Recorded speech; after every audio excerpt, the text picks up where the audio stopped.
Beneath the neon skies of Rio, an aging fisherman sees a strange light rising from the poisoned waters of the bay. What he finds will challenge the power of empires, awaken a secret hidden in a royal cloak, and unleash a miracle that could rewrite the sky itself. If you are new to the channel, then please subscribe to the channel and like the video and tell us in the comments where you watching from. Now, let's jump into the story. The hover bridge that stretched across Guanabara Bay glowed with signs in every direction. Neon lights flashed in many languages, some human, others from faraway worlds. Joaquim Ramos sat at the end of an old pier with his wife Lucia. He adjusted his worn fishing cap, the fabric faded from years under the sun. Above them, sleek alien ships glided silently through the sky lanes, their engines humming like distant thunder. The water below still carried beauty, even after centuries of heavy commerce and strange technology. The couple often came here to remember simpler times. Joaquim had once made his living from fishing, measuring his days by tides and moonlight. Now he watched a sky crowded with machines he did not fully understand. Lucia leaned against him, her feet dangling over the bay. She tucked a strand of gray hair behind her ear. When she spoke, her voice carried the warmth of someone who had survived many storms with grace. "The nights used to be darker," she said softly. "The stars used to shine brighter when we were young." Joaquim nodded, though his eyes stayed on the horizon. "I miss when my biggest worry was the catch of the day," he admitted. "Not whether our world still matters in a universe that barely notices us." They shared the kind of silence that long-married couples understand. It was not empty.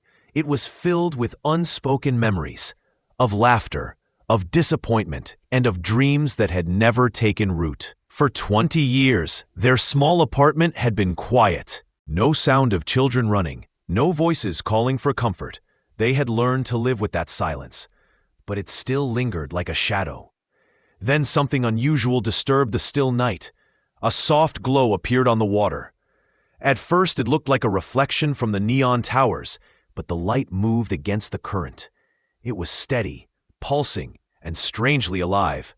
Joaquim leaned forward, squinting. "Lucia," he whispered, pointing toward the bay. "Do you see that?" Lucia followed his gaze. Her expression changed from tired calm to quiet alarm. "It's not a boat," she said, "and it's too bright for algae." The glow drifted closer. Joaquim stood up, his knees stiff but his resolve steady. He moved down the ladder toward the shallow edge of the pier. The cold water reached his shoes as he waded into the nets that had been abandoned years ago. His hands reached through the tangle. What he touched was not rope, not metal, but something warm and trembling. With care, he freed it from the choking threads and lifted it into his arms. What he held was small, no larger than a cat. Its scales shimmered violet and gold, shifting colors with the light. It had wings, but they were short, folded tightly against its body. Two golden eyes opened slowly, flecked with light like pieces of a star. It let out a sound, part chirp, part sigh, and pressed its snout against his wrist, as if it recognized safety. Lucia gasped. "It's alive," she said, stepping closer. "Joaquim, it looks like a dragon." Joaquim stared down at the creature, disbelief and wonder fighting in his chest. "A dragon from stories," he said quietly, "but real." The little being clung to his jacket, shivering, trusting. Lucia wrapped it in a towel she pulled from their bag. Together they hurried home, avoiding curious eyes in the building. Their apartment was small, walls marked by years, but it had always been a place of refuge. They placed the creature on a folded quilt. Under the kitchen light, its glow softened. Its eyes studied the room with innocent curiosity. Lucia poured a little warm water into a dish. The creature sipped carefully. Joaquim placed soft food beside it, and it ate with quiet relief. The couple watched in silence. Lucia's heart softened, and her voice broke the stillness. We can't let it go back to the water. It won't survive. Joaquim nodded. He already knew she was right. Then we keep it safe, for tonight at least. The creature curled into the quilt, letting out a soft rumble that sounded like contentment. The glow around it dimmed, filling the room with a gentle light, like a night lamp. Lucia whispered, "We should give it a name." She thought for a moment, then smiled. "Lumina, a little light." The creature's tail tapped once against the blanket, as if agreeing. Outside, the city kept moving, ships passing overhead, towers glowing with endless energy. Neighbors closed their blinds, unaware of the miracle settling quietly in the Ramos home. And across the bay, a distant ship adjusted course, following a signal far weaker than it should have been. For now, though, the night belonged to 3 souls in a small apartment: a fisherman, his wife, and a creature born from mystery. The strange light that had appeared on the water was no longer just a glow. It was life, it was hope, and it was the beginning of a story that would change everything. Princess Neilira of the Selfiri Empire stood before a polished mirror inside her vessel. Her crown shimmered with living metal that shifted colors with her emotions. Tonight it glowed with uneasy violet, revealing the stress she tried to hide. Beyond the mirror, the Galactic Commerce Council waited to hear her voice. She was to speak for her people, to build trust and expand trade. Yet her mind was far from diplomacy. Hidden beneath her ceremonial robes was a secret no ruler should have carried. Inside a pouch designed to regulate heat and air lay something impossible: an egg. Not a tool, not a weapon, but a dragon egg, glowing faintly with golden threads across its shell. For generations, dragons had been extinct. Her species had not laid eggs for millions of years. Still, here it was, alive, fragile, and hers. She remembered the night it first appeared. She had been desperate to give Admiral Orvix an heir, a promise he had demanded with a sharp tone and cold eyes. He wanted a son to continue his legacy, and he made it clear her place as his wife depended on success. When natural hope failed, Neilira sought help in places she should never have gone. On a distant moon, she met a gene sculptor who promised results. 1 injection, he whispered, and her future would be secure. She believed him because fear outweighed reason. She wanted safety. She wanted to matter. What she received was not a child in the way she imagined, but an egg filled with life, older than any empire. 3 months later, the egg cracked and a tiny dragon emerged. Its scales shimmered purple with streaks of gold. Its wings were too small, too weak for the stars. But its eyes looked at her with innocence, calling her mother without words. She knew then that she could not keep it. The Admiral would see only failure, danger, and profit in its existence. So she made a choice. Wrapping the newborn creature in her ceremonial sash, she carried it to her shuttle. She whispered a farewell, her heart torn between duty and love, and released it into the dark waters of Earth's bay. She told herself it was mercy, though her chest ached with guilt. But secrets do not remain hidden forever. The sash she used to protect the dragon carried a faint security tracker woven into its threads. The signal was weak, distorted by Earth's atmosphere, yet still alive. And now, weeks later, her aide Keshrik brought troubling news. "Your Highness," he said carefully, his scaled hands folded before him. "The marker has reactivated. It moves within a human district. The creature you released survived." Neilira felt her throat tighten.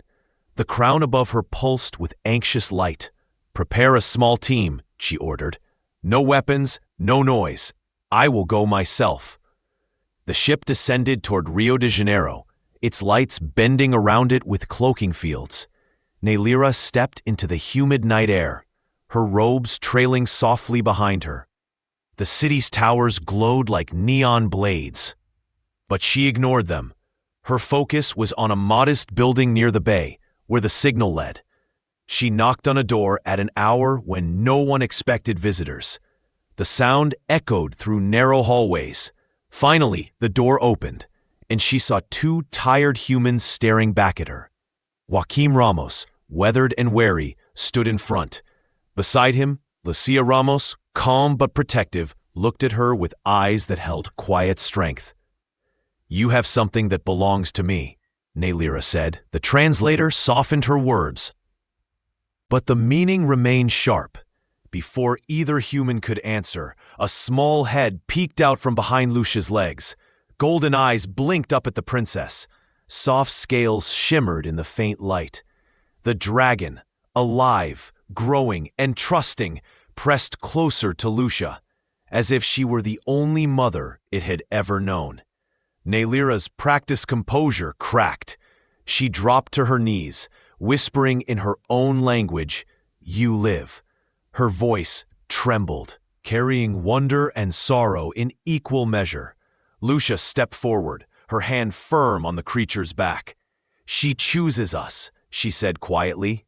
The princess listened as Joaquim demanded answers. She told them the truth about the gene sculptor, about Admiral Orvix, about the egg that should not have existed. She admitted she had abandoned the creature to save it. Her words carried shame, but also the fragile hope that someone else had given what she could not. The couple listened in silence. Finally, Joaquim looked down at the dragon nestled against Lucia's robe. "If your admiral finds her, he will destroy her," he said. "So if you truly care, help us keep her safe." Naylira's crown shifted to a calm blue, its first sign of peace in months. She nodded. "I will help, not as a ruler, not as a wife, but as someone who failed once and refuses to fail again." From that night forward, she visited in secret. She taught the little dragon, now named Lumina, the shapes of stars and the songs of her people. Joaquim and Lucia showed her patience and warmth. Together, they built a fragile circle of trust. But in the shadows of the city, unseen eyes watched. Drones hovered too long near the building. A van idled at the corner with windows too dark. The secret that bound them together was beginning to ripple outward. Inside the small apartment, Lumina stretched her wings and hummed, filling the room with soft light. The humans smiled.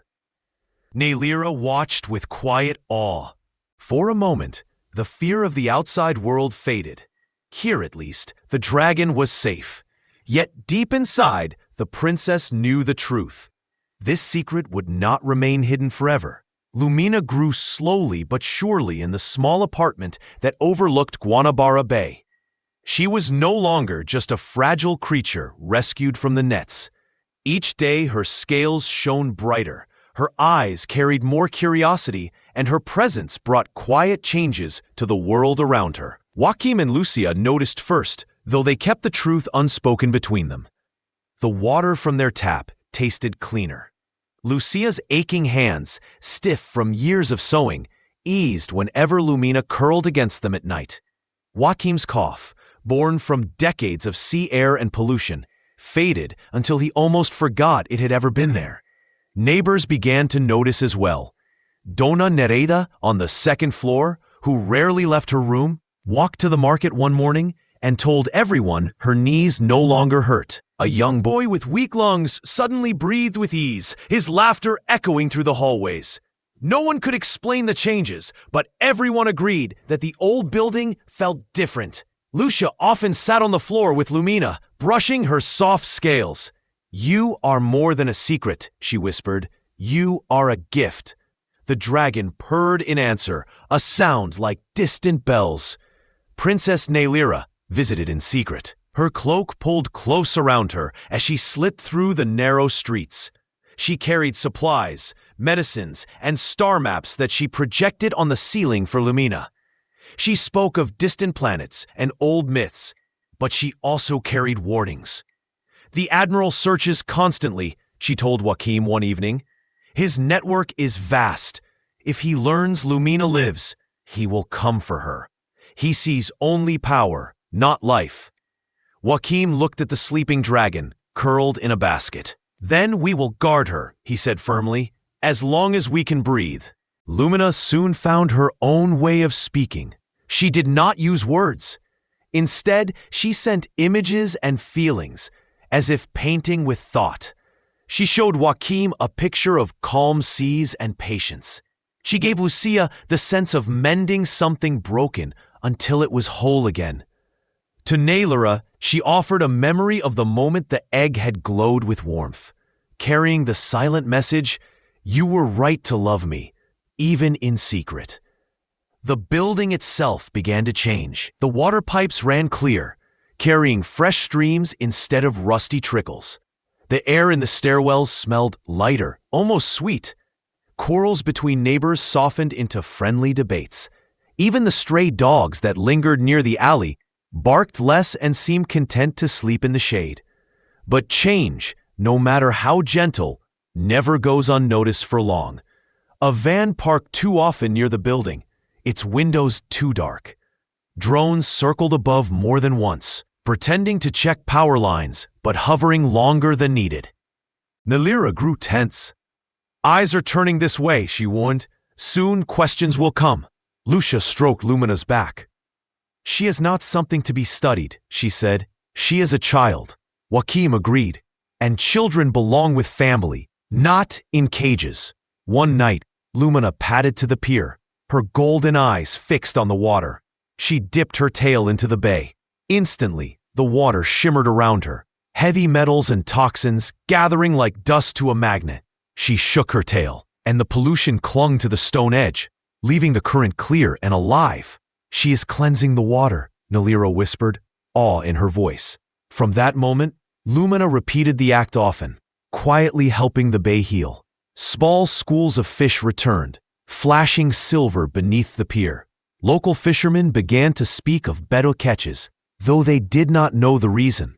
Word spread faster than any secret could be contained. A video appeared online, showing clear water spiraling out from the pier. Glowing faintly in the moonlight, the caption spoke of miracles in Rio. No mention of a dragon, yet curiosity grew. People gathered by the shore, searching for answers. Joaquim felt the weight of worry settle heavier each day. "Attention will bring danger," he said. Lucia, though anxious, smiled as Lumina played with a ball of yarn, her small wings flapping clumsily. "But hiding kindness is impossible," she replied. One evening, Lumina pressed her snout into Naylora's palm. Images filled the princess's mind. Stars, frozen valleys, and vaults hidden deep in space. She realized then that Lumina carried more than healing. She carried knowledge, perhaps planted long ago by those who wish to save life across galaxies. "She is not only a miracle," Naylora said quietly. "She is a message." The truth grew heavier with each passing day. It was clear Lumina could not remain a secret forever. Her gifts were too powerful, her presence too radiant. Whispers of her impact spread beyond the neighborhood, beyond the city. Still, within the walls of the small apartment, she was not a miracle to be studied. She was family. She followed Joaquim when he fixed old tools. She curled in Lucia's lap as she sewed. She listened to Naylora's stories of the stars. And each night, when the lights of the city reflected on the water, Lumina glowed with a light of her own, purifying, healing, and reminding them all that hope can be found even in the most impossible places. Yet everyone knew change was coming. The world beyond the pier was beginning to ask questions, and those questions would soon lead to choices none of them could avoid. The quiet life around Guanabara Bay could not last forever. Lumina's glow had healed the water, eased sickness, and softened despair. But the whispers of her presence spread like fire, carried by the wind. More and more strangers arrived at the pier. Curious to see the miracle that people spoke of in hushed voices, What began as wonder soon turned into questions from officials, scientists, and even distant voices of power that reached across the stars. Joaquim and Lucia felt the weight of each knock on their door. Neighbors asked for blessings. Reporters lingered nearby, hoping for a glimpse of the truth. At night, drones hovered again, their faint hum breaking the calm. Lucia often sat awake, watching Lumina sleep, the dragon's soft breathing filling the room. She whispered prayers she had not spoken in years, asking only for protection. Princess Naylira warned them with urgency. "Commander Orvix has learned there is a survivor," she said. Her eyes carried fear, and her crown shifted to a stormy gray. "He does not know she is here yet, but soon he will.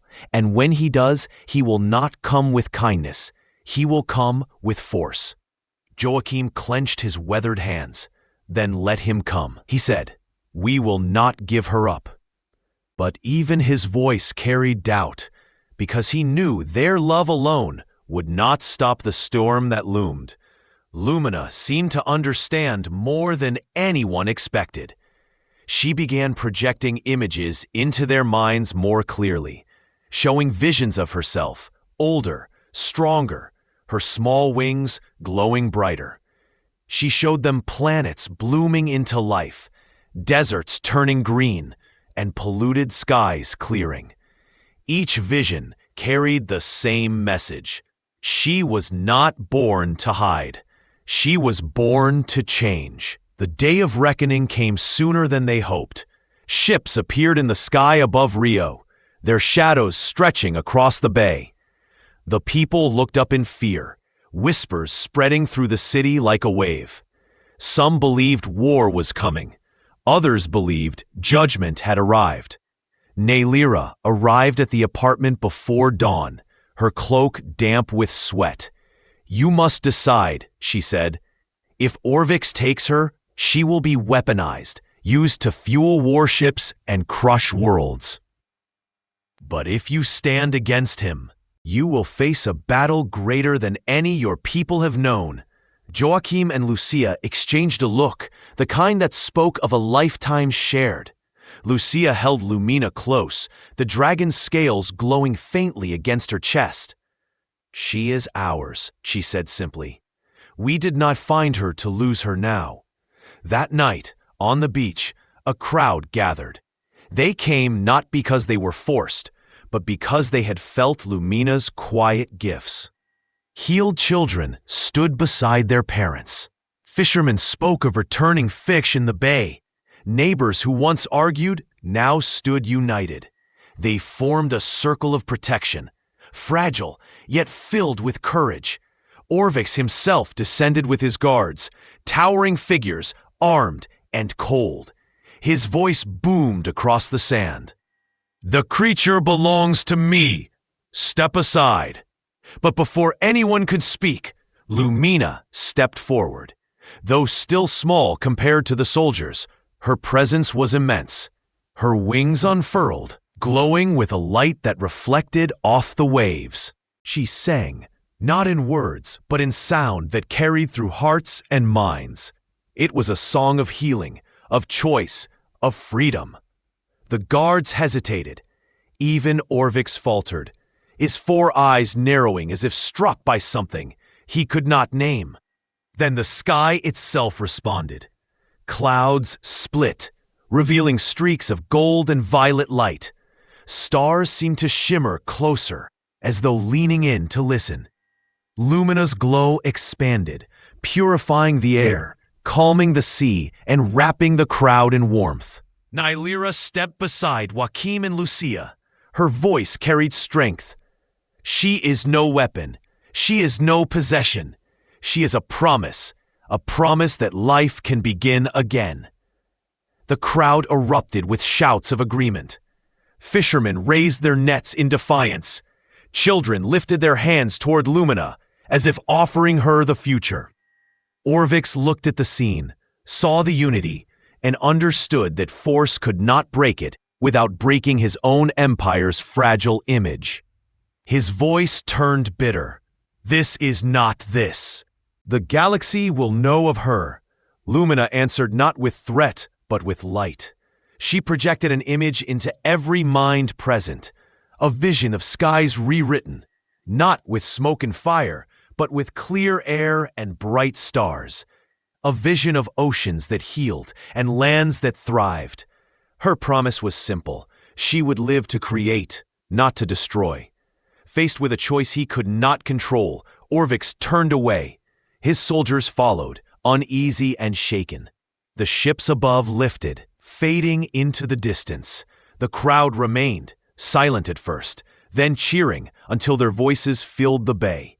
Lumina lowered her wings, tired but steady.